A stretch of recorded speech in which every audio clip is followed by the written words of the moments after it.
This is Outcomes, a show about uncovering the hundreds of micro-innovations that help make Australia's healthcare system one of the best in the world. On the show, you'll meet the doers, the Australian clinicians, care workers and healthcare professionals driving the micro changes we seek to showcase. Theirs are the stories we're here to tell. I'm your host, Will Egan, and I'm the CEO of AusMed Education. I'm really passionate about improving the health and prosperity of the people in my community. I believe Australia does have a great health system, and every conversation we have on this show highlights why. Today, I'm joined by Bernadette O'Connor.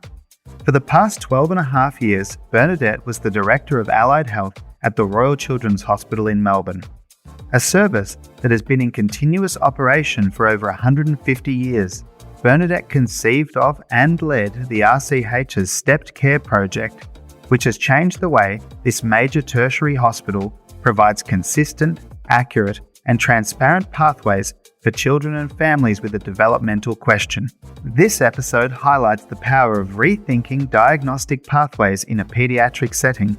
But in doing so, it also provides a template for how all services, from age to community or disability care organisations, can approach similar consumer-centric processes or pathways within their care environments too. Bernadette is a fantastic communicator, and she provides many practical examples and tips the whole way through our discussion. I know you're going to love today's show, so let's jump in. Bernadette, thanks for being on the show. Most welcome. Thanks for inviting me. I'd love you to introduce yourself and tell us a little bit about your background. My name's Bernadette O'Connor. My initial training was as a speech pathologist, but I've had a 4 decades plus career in health, working across most sectors, acute, subacute hospitals, community settings, private work, and I've done further training in public health. And the last 15 years of my formal full-time employment has been at the Royal Children's Hospital, where for the bulk of that time I was the Director of Allied Health. So I have a huge interest in, obviously, paediatrics, having worked at the Children's Hospital, and the bulk of my clinical career has also been with children. The Royal Children's Hospital here in Melbourne is obviously one of the world's most significant paediatric services. It's the primary tertiary paediatric hospital in Victoria, but it is also the National Centre for Cardiac Transplant, and it also draws patients from Tasmania, southern New South Wales, and in cardiac area from the Northern Territory, and even as far away as New Zealand. It is a very large service. There are approximately, 85,000 inpatient admissions every year and over 100,000 presentations to the outpatients clinic. So it is a very large hospital. The staff are around 6,000 in size, so it's not the biggest staffed hospital from that point of view, but it certainly is very busy. Unfortunately, I'm too frequent a visitor at the moment with a 4-year-old and a 2-year-old, a broken arm and a whole lot of other things over the last year, but it's a wonderful service.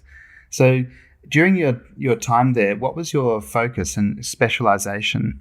Initially, I was the manager of the speech pathology department for a brief time, but then became the Director of Allied Health. So my interest, I suppose, in general in allied health was to encourage multidisciplinary teamwork and to promote allied health services as being integral to the care of children. So allied health is often talked about as the third pillar of health. There's nursing, there's medicine, and then there's allied health. Unfortunately, and it's been my experience, I suppose, after over 4 decades, that sometimes allied health is not seen as important or integral. It's seen as a nice extra. However, in reality, the services that the various allied health professions provide are absolutely essential for both patient outcomes but also smooth running of hospitals. So they do an awful lot of work that would otherwise be left to nurses or doctors or would potentially be not done at all. So that was my initial focus. But over a period of time, and I suppose starting in around about 2016, drawing on my background, having worked very much with paediatrics, but certainly also with very young children, I started to think about what was the Children's Hospital doing in terms of caring for the developmental needs of little children. Now, the wider context for this is that, as we're all probably sort of aware, the very early years, including the antenatal period in people's lives, in children's lives, lay the foundations for future health and well-being, both physical and mental health. So what happens in the antenatal period in the first 5 or 6 years of life absolutely set the pattern, if you like, for what's going to happen later on. Now, there's also neuroplasticity, which is an advantageous thing. During that period of time when children are growing and developing hugely, the brain and the body have the ability to adapt to the inputs that are put in and potentially some of the negative and positive inputs. So if children receive positive inputs, have a positive environment, their development is enhanced and they go on to fulfill their potential. If a child experiences poor environment, things like poor nutrition or adverse events like family violence, or potentially a medical or a congenital condition which is impacting their growth, like neuroplasticity can also be negatively impacted. So what that means is that we've got an opportunity in those very early years, if there are negative instances, which it might be illness or trauma or even just social circumstances, we have an opportunity to intervene and make sure that that child actually, if you like, bypasses the negative inputs and improves. So that's big picture. Because what we really want is for all children to present to their first year of school in the best possible developmental state. So they've got good motor skills, good cognitive skills, good communication, good social skills, and they can actually move through their education in a really positive fashion. However, what we also know is that here in Australia, unfortunately, despite the fact that we have a marvellous health system, by and large, we're a very lucky country, we're privileged, and most people live a very positive life. 1 in 5 or 20% of Australian children turn up to their first year of school with a developmental vulnerability, so not operating at the same level as their age peers, in one or more developmental area. So motor skills aren't advanced, social skills aren't advanced enough, communication, thinking skills. Children who live in socially disadvantaged areas are nearly 5 times more likely to present to school with those developmental vulnerabilities. So what that means in practical terms is in a foundation class of, say, 25 children who are in a socially disadvantaged area, there may be 8 or 10 of those children who are not actually developmentally ready for school. Big job for the teacher. Are these numbers going up over time or down over time? Unfortunately, they're just not changing. That main statistic is taken from the Australian Early Development Census, which is a census done in the first year of school. And the first one was actually done in 2009, and it's repeated every 3 years. And unfortunately, over that period of time, it hasn't altered. The 20% figure hasn't altered. What has changed, also unfortunately, is the proportion of children in disadvantaged areas, and also for our First Nations children, Aboriginal and Torres Strait Islander children, their percentage of developmental vulnerability has in fact in some instances got worse. Regardless of what we're doing, regardless of all the early childhood programs that are there, excellent health system, something's not quite hitting the mark for some of these kids. So, and, you know, if you look further down the track, people would have been aware there was a bit of publicity, certainly last year, about NAPLAN results and how many Australian children are not achieving sort of literacy and numeracy levels of what we'd expect. So clearly there's a cohort of children that whatever's going wrong, there's an opportunity to try and get them early, before school, you know, as early as possible, in order to try and provide that input that will maximise their potential. How early could that be? So what age would you typically start to see those gaps emerge in those different developmental areas? For some children, it's even in the first year of life. As a speech pathologist, you know, people would often say, oh, you know, when should child talk? And there's a very, very sort of crude, if you like, measure of sort of that first words at 1 and 2 words together at 2. In other words, most children have developed their first real words by the age of 1 year, and they're usually putting little sentences together at the age of 2 years. Most children walk by about 12 months, but, you know, some children may have problems with that. So it's actually relatively early is when you would really want to. And interestingly enough, there's quite a lot of recent research looking at intervention into autism, just to slip slightly sideways, which says that picking up potentials, if you like, signs of autism, so not a definite diagnosis, but sort of behaviours and interactions that might suggest an autistic pattern, intervening with those children and their families as young as 12 and 15 and 18 months, right, shows really positive outcomes in terms of the number of children who ultimately do get diagnosed with autism. Hopefully, in the first 2 years, certainly in the first 3 years, is when you would be wanting to pick up and would certainly notice that a child wasn't actually keeping up with their peers, if you like, in areas of development. the broader community's perception of a service like yours presumably comes from a referral or someone else externally picking up on that? Or is there a percentage of parents who kind of self-identify or start to express concerns and reach out to the children's directly? Yes to both of those. So as part of starting to think about how the Children's Hospital were managing these type of referrals, because of the reputation of the Children's Hospital and the size and et cetera, and proximity for many people, I was interested to know how many referrals do we get a year for children who've got a developmental query. So they're not being referred for asthma or being referred for another medical problem. They're being referred because someone is concerned about their development. The answer was that there was probably between 4,000 and 5,000 a year, right, referrals being made. So in other words, a fairly significant number of children were being referred to the Children's Hospital as the first port of call to work out, does this child have a problem with their development? I'll just reference there, in my clinical career and particularly in my private work, I was privileged enough to have many very young children referred to me with queries around their development and particularly obviously speech and language. And in my head always, what was many parents are actually well aware that there's something wrong with their child. They just don't know what it is, right? But they come to you with two questions. Does my child have a problem with development? And if the answer is yes, what are we going to do about it? So there's a moment where they want that kind of affirmation. They want confidence, kind of almost a definitive professional opinion. Yeah, so I was concerned that maybe the Children's Hospital, despite the excellent care that's provided, maybe we weren't providing the best possible care for children who had developmental issues who came into the hospital either as an outpatient or as an inpatient. Were there things that led you to question that? Anecdotally or cumulatively over time, I became aware of a number of children who would potentially end up at a Children's Hospital clinic having sat on a wait list for a significant period of time. So the scenario would be either the parent or kindergarten teacher or maternal and child health nurse, somebody had said, something's not quite right. Parent goes to the GP, says, I think there's something not quite right. GP says, oh, great, okay, we'll refer to the Children's Hospital to a paediatric clinic and then they'll be able to sort you out. But then, because of the wait lists, that child would then sit on that wait list sometimes for more than 2 years. So if you can imagine, even if the child was referred at 2 or 2.5, sometimes by the time they got to see a doctor, they would be 4.5, almost ready for school. And in that meantime, what was happening was all of that wonderful neuroplasticity and developmental plasticity that we could have been exploiting, nothing was happening. Nothing was happening. Failure to attend rates were as high as 25 and 30%.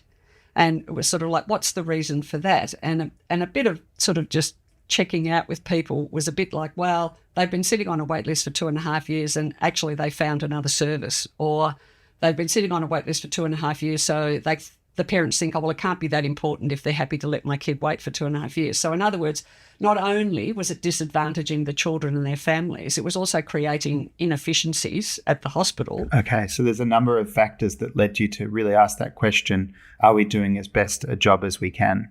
I did initiate a project in 2019, which really drilled down more on who were this cohort of children who were being referred to the hospital. And what I discovered, if you like, was what I felt would be huge numbers of administrative or bureaucratic problems that were really just creating delays. So how the pathway would work, particularly say for outpatients, a referral would come in from the GP, it would go into the sort of central triage system. At that point, if the GP had just used a word like, concern about this child's development, the admin team, essentially, who were making the referral, would try and make best guess about where this child should go. So they just send them to the Gen Med clinic or etc. So it was very much a bit of a lottery where you ended up. When we drilled down on that, we realised that there were up to 40 different clinics in the Children's Hospital where children could actually end up having been referred in with a developmental concern. What was also very clear was that the referral information was often totally inadequate. It was very sparse, it wasn't very detailed. The task, if you like, of the triage people was very difficult because they didn't have much information to go on, so they do best guess and send them along. Some GPs, twigging that or knowing that there were very long wait lists at the hospital, would actually send multiple referrals to multiple clinics, right? Thinking, oh, well, wherever their name gets to the top of the list first, that'll be fine. But what that also led to was a huge redundancy. So if you like, there was redundancy in our wait list in that one child may well be on 8 different wait lists for a clinic So it was a false number, if you like. The wait list was sort of false.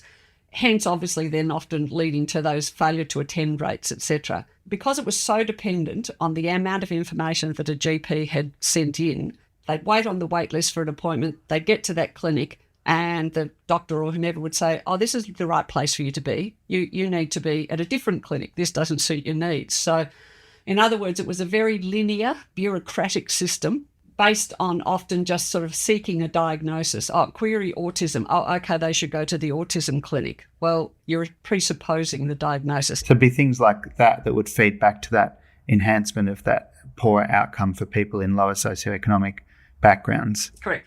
And the more, if you like, health literate or developmentally illiterate parents, they'd get the information that they're on a wait list, and potentially then they'd be able to think, well, I've got some options, maybe I'll go privately, and might have had choices or options which another family may not, whether that was due to a reduced health literacy or just reduced financial status or just, yes, not understanding the system, if you like. So, and I mean, essentially, development, we treat, if you like, the diagnosis of development very much along the medical model. In other words, you have to get to a certain point, have a diagnosis slapped on your forehead before you're then eligible for services. Yeah. Why is that? It's tradition. I don't know.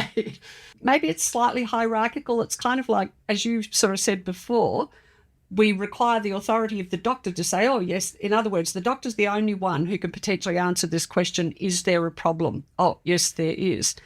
My clinical experience and experience of my colleagues is that there are lots of other people who are absolutely qualified to answer that question of, is there a problem? Right? I'm not suggesting that sometimes the medical test, the blood test or investigations are unnecessary. Of course they are. But in terms of answering the question about, is there a developmental problem here, there's a score of people who can answer that question. So we've created a linear one-way pathway. Once it gets clogged up with wait lists and bureaucracy, means that people sit and wait before they're then told, hey, this is the service that you need. Basically, you conducted a project to review what was going on with those 6,000 to 8,000 referrals. You found that people could be on wait lists for up to 8 clinics and that the wait time could exceed 2 years. 2 years, yep. Then what happened? So as a result of that project, most important recommendation was that what we needed to create for the hospital was a centralised, enhanced triage pathway for developmental referrals at the Children's Hospital. In other words, instead of coming into the system and then being dispersed across numerous doors or, being in the hospital and being seen by numerous departments, we needed to create a system whereby if anybody, be that the GP externally, one of the nurses inside the hospital, anyone who had a concern about a child's development could make a referral that would come through a central pathway so we could track it, we'd know what number they were. And here's the zinger. I had a true belief that what we also needed to do was move that triage process out of a purely administrative bureaucratic process, introduce a clinical element to it, which is where the allied health staff come in. Because I thought if we could gather more information and apply a clinical analysis to that information, that would tell us what the pathway needed to be for these children, but also have enough information to be able to give parents the input and the information about what they could do. That then became the stepped care. So the stepped care approach to developmental care at RCH project, which essentially the elements were, as I said, a centralised pathway. For example, we looked at all the different words that had been used in all of those sort of 4,000 to 6,000 referrals previously and distilled them down into a list of about 10 or 12 words that were flags. And what we said was, if any of these words are on a referral, they have to come down our intake pathway. So some of them were obvious, like query autism, language delay, behaviour, etc. So they were sort of like the key words. The next thing that we had to do was get agreement across multiple departments. So all of these departments who had been seeing these children, so general medicine, Centre for Community Child Health, mental health, we worked really hard to come up with what we felt were reasonable eligibility criteria for children coming to the Children's Hospital. There was a cohort of children who were being referred to the Children's Hospital just because it was the Children's Hospital, and that was actually unnecessary. And because we are essentially a tertiary hospital, we're not a primary healthcare service, there was a need to sort of filter out, if you like, the children who should come as opposed to seeking community-based services. That was actually very hard. And I think the reason it was hard was that all of the clinicians at the Children's Hospital were so committed to wanting to provide services for children that it was really difficult for them to say, oh no, we shouldn't see that kid or we shouldn't see that kid. But realistically, we couldn't see everybody. We can't possibly see all of the children in Victoria for these things. So we had to be a bit pragmatic. But the but here is, instead of saying at the front door for those kids who we deemed ineligible, no, you can't come here, go. So we would actually give them information about where else they could go. So a second big part of what the project did was set up a community map of all the health services and community-based services for development that we got to know, if you like, in Victoria. How many of those services were there? In the end, we had a list of 400 plus. Unfortunately, that resource is only available to RCH staff at the moment. The aim being that the child would receive care as close as possible to where they live, so that the family didn't have to travel, sometimes days it took people, by the time they got here, etc. So all of that was unnecessary. So they're not wasting time. They're not wasting those precious early years. And I think that's an important reminder that that's the critical path. That's the factor that you're optimizing for, isn't it? Which is, how quickly can we get this child to a position where they're receiving the right support based on what their need is? The way we envisaged the stepped part of stepped care was that the very first step is, of course, eligibility. So determining if the child is eligible for service at the Children's Hospital. If not, gaining some information about where they may access a service and sending that information back to both the referrer and to the parents. Then, of those children who were deemed eligible, the next thing that happened is a enhanced triage, if you like, contact, where further information is gathered from the parents predominantly, but we would also, depending upon the information, we'd say, oh, can we contact your kindergarten teacher, or perhaps if you've already seen a speech pathologist, is it possible to get that information? The third step we built in was what we called a case conference, whereby if after that second step of gathering more information, it was still unclear what was to happen for this child or what should happen for this child and family, we had the opportunity to get a multidisciplinary case conference. So we had representatives from Department of General Medicine, from Mental Health, from Centre for Community Child Health, from allied health departments, OT, speech, etc. And the idea was that for those more complex or children for whom we couldn't make a decision, we'd present the information and get help from our colleagues about what we should do. If still at that point, or we hadn't been able to gather enough information, we left open the option of what we called an intake appointment or a face-to-face appointment, where we would bring children in to get a little bit more information about what was going on. So they were sort of the 4 steps. It evolved over time, and as I said, most of the work seems to get done either at step 1 or step 2. In terms of the outcomes, what it meant for the Children's Hospital over the period of the 2 odd years of the project, but this has actually been maintained, approximately half, about 47-48% of all the referrals coming in the door are redirected. So they're deemed not eligible for our service, and they're deemed eligible for or can access services elsewhere. How quickly would that redirection of the referral happen? The baseline was 16%, so only 16% of the referrals that came into the Children's actually got redirected elsewhere. Subsequently, as I said, it was 45%. So the average time to reach that triage decision, right, went from 15 days, right? So within 2 weeks, right, people might have been told, oh no, you're being redirected elsewhere, right? But in step care, it went to 6 days. And that has been maintained. The triaging is still happening in around about a week, 6-7 days. So that's terrific. So almost half of all people that referred into the children are on to their next step within less than a week. How great's that? We also did a sort of post-survey, if you like, of the parents who had been redirected, asking them had they followed through or had they actually got to the service that they had been suggested to go to. And around about 80% of them had done it. So they had, within 3 months, they had actually been re-referred, had contacted and engaged with the service that they had been redirected to. So, because we were worried, we thought, what if we're redirecting these people and A, the GPs don't pay any attention to what we're saying, or B, that the parents don't get to follow through or connect with the services. But in fact, they did. It was a pretty high hit rate, which we were really pleased about. The other information we got was that the doctors themselves said that the number of appointments that they required in order to achieve a formulation or a plan for this child dropped significantly from 2 or 3 to 1. So in other words, when they got the information that came with the child to the first appointment, it was sufficient to mean that they didn't then have to sort of bring the family back again or another time again in order to gather that information. It sounds like every single measure of the success of this was almost orders of magnitude improvement. Which was really pleasing, I must say. Like, I suppose we all thought that this would help, but we were really thrilled at the improvement that we did achieve. And maybe that's why we won the Premier's Award. I don't know. So. But, I think so. I think it's almost like you've taken a system that really was broken, a process, a diagnostic pathway that was getting poor outcomes on a lot of measures, and turned it on its head. Just taking it from kind of zero to hero. And I think the thing is, as I said, I introduced a clinical element to what was essentially just an administrative/bureaucratic process. And that was the key to making the difference, because when you've got that information and the capacity to analyse it, then that informs what happens from there on in.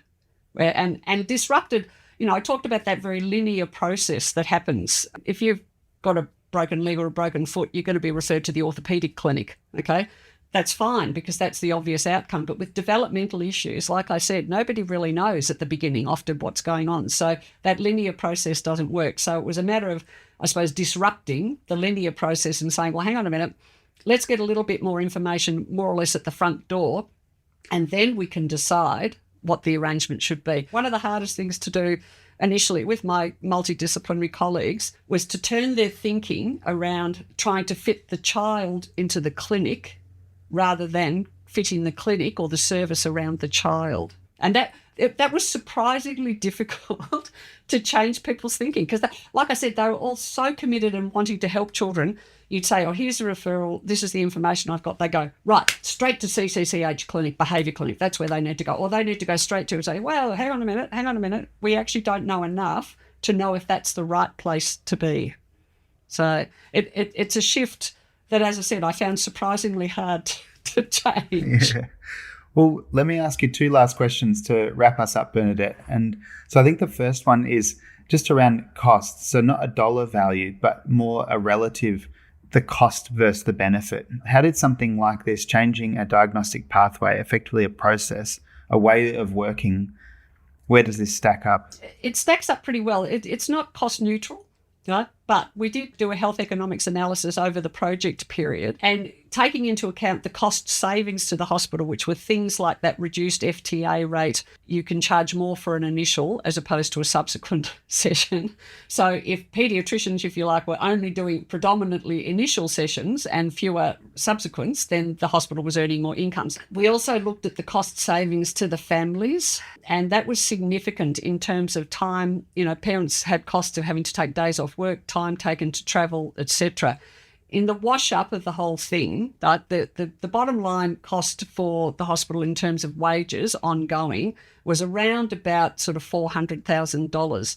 But of that, the health economist estimated that all bar about $80,000 was actually accounted for either by cost savings, right, or increased revenue in some areas.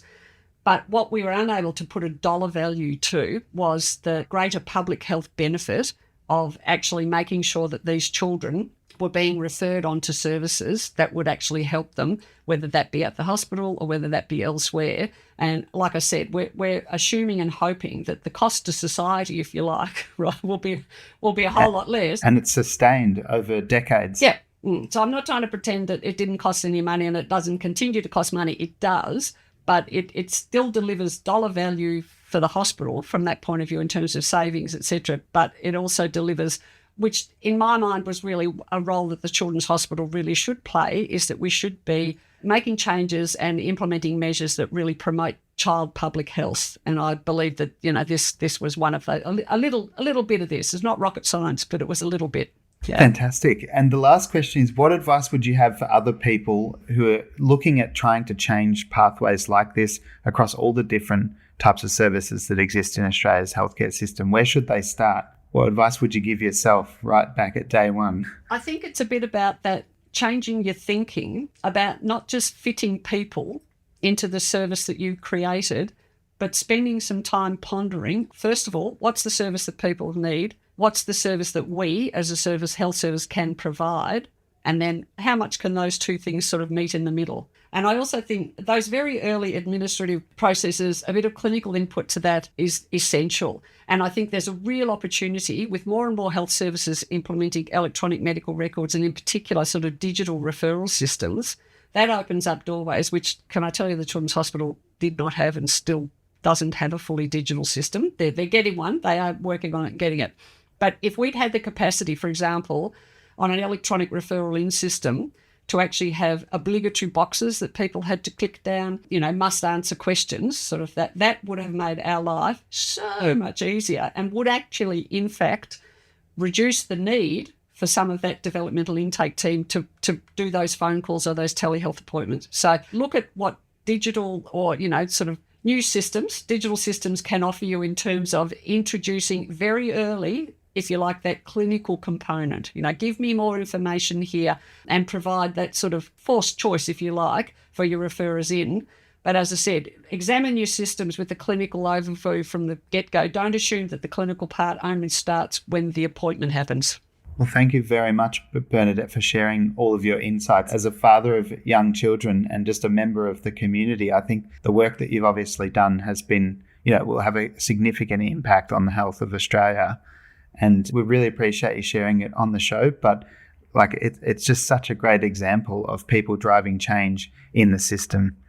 So thank you so much. Oh, well, thank you. No worries. I hope it makes, as I said, I didn't ever believe it was rocket science, but I hope it has made a difference to at least a sizable number of children and their families. And will continue to do so, I suspect. Yes. And perhaps act as a model for other organisations, people listening to this show, to kind of consider what changes that they can make in other areas of the health service as well. Yeah, I think this is really portable, this whole notion of doing it. And in fact, at the Children, some of the other clinics or clinical sort of pathways were actually looking at adopting something similar. So, because I do believe it is readily sort of adaptable to different scenarios. The stepped approach. Yep. So I'll share a link to the article from March 2021, which has a video on it. It's an hour-long video summarising and providing some further detail on this for those that want to watch that as well. So thanks again, Bernadette. Thanks, Will. You've been listening to Outcomes, a show about uncovering the hundreds of micro-innovations that help make Australia's healthcare system one of the best in the world. This podcast is produced by AusMed, one of Australia's leading providers of educational content and software to the health, aged, disability, community and allied health sectors. To find out more, head to our website, ausmed.com.au. To make sure you don't miss an episode of Outcomes, be sure to subscribe to or follow the show in your favourite podcasting app. And while you're there, please leave us a 5-star review, as it really helps others to find the show. I'm Will Egan, and I'll see you next time for another episode of Outcomes.